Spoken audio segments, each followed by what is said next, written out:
Hello and welcome. Today it's a continuation of the wet theme, so I'm in the greenhouse just doing a couple of little jobs. And there is one job that I can do ahead of the main sowing season that's coming up, and that is sieving all the compost. And it's basically sifting the compost to remove all the bigger lumps so that you end up with a glorious seed sowing medium. Now, do you need to do this? Not essentially. Nature doesn't have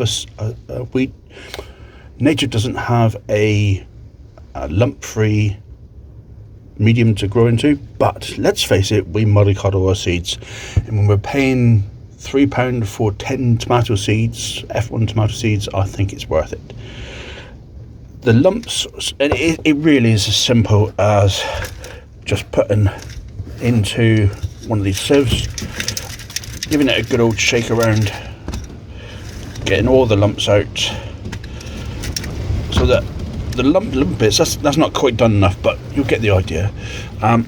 Go into a pot. Now then, the nice thing is, this lot here will be growing early potatoes. I grow potatoes. So if you're going to warm a greenhouse so it's above freezing, then potatoes will grow. They don't grow well, but they will give you the earliest possible crop. I will feature a video later on that. So this material is not wasted.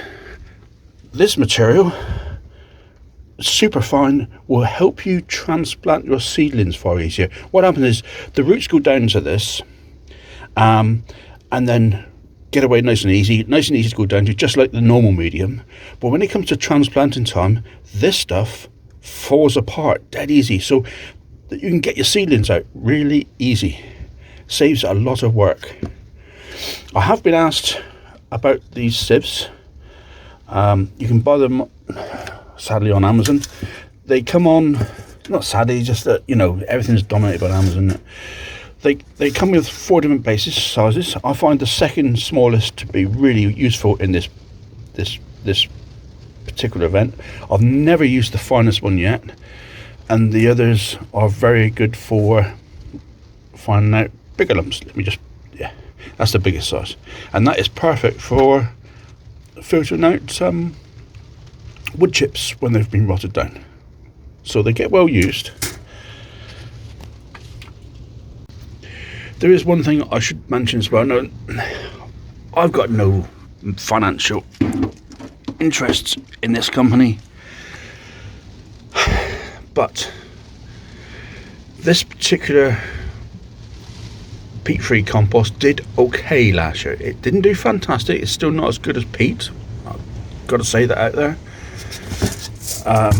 But it did okay, and it's something that I think was worthy of growing this year. So as a starting mix, it's pretty good. It's still got lumps in, but nowhere near as much as the other brands I tried last year. So give this one a try, and it's got no nasty fertilizer in it as well, because it's organic. So there we are. That's one little job done. Now it's time to start the actual sowing. Now there are hundreds of videos that exist that promote good sowing practices, and you know what, I don't need to make one. You guys know what to do, and there's plenty of better, more eloquent people than me to show you that task, so I'm not going to go on with that. I will just touch on a couple of varieties that I've chosen. Now then, we suffer from downy mildew a lot, so I'll be sowing onion satanta because of his extremely good resistance against downy mildew. So if your area suffers from downy mildew, that's one variety I will try. And a red onion called Redlander. This is the first time I've actually tried this one, but again, it's supposed to have high resistance against downy mildew, so I will be using that one, because last year's red variety Magnet I tried was an utter disaster. Not just because of growing conditions, it was purely because of the downy mildew. 2 varieties of tomatoes that will start nice and early is Sun Gold, of course, because of its taste.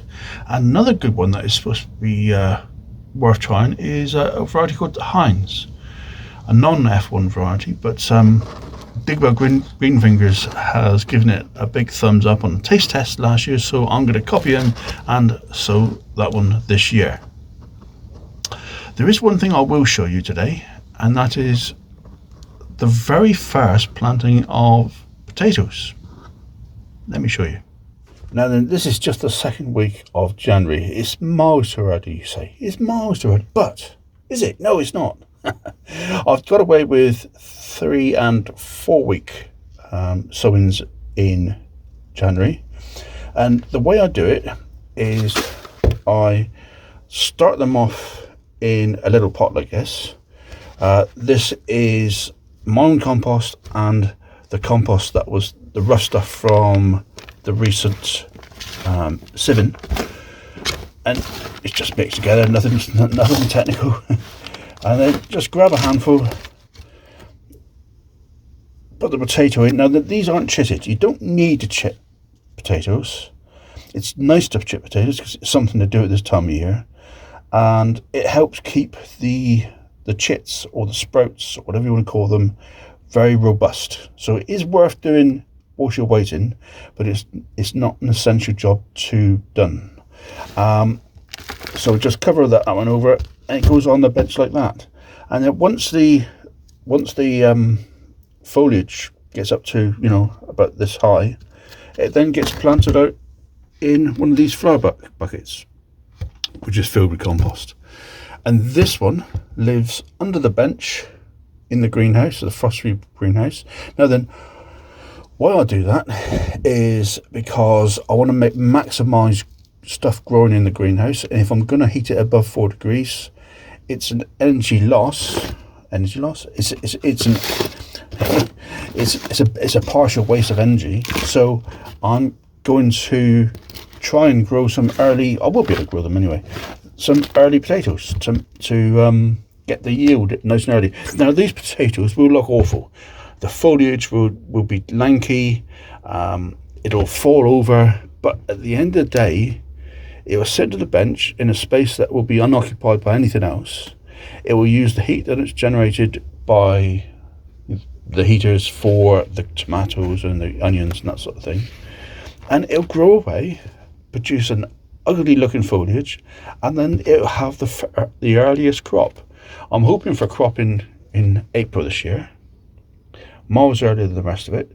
It's to get nice new bulb potatoes, nice and early, well ahead of what you can buy elsewhere. So there's a top tip for you, if you like.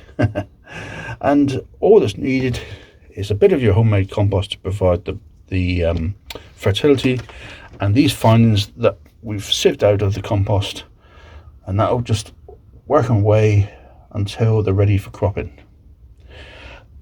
Okay, any questions, please ask me in the notes below.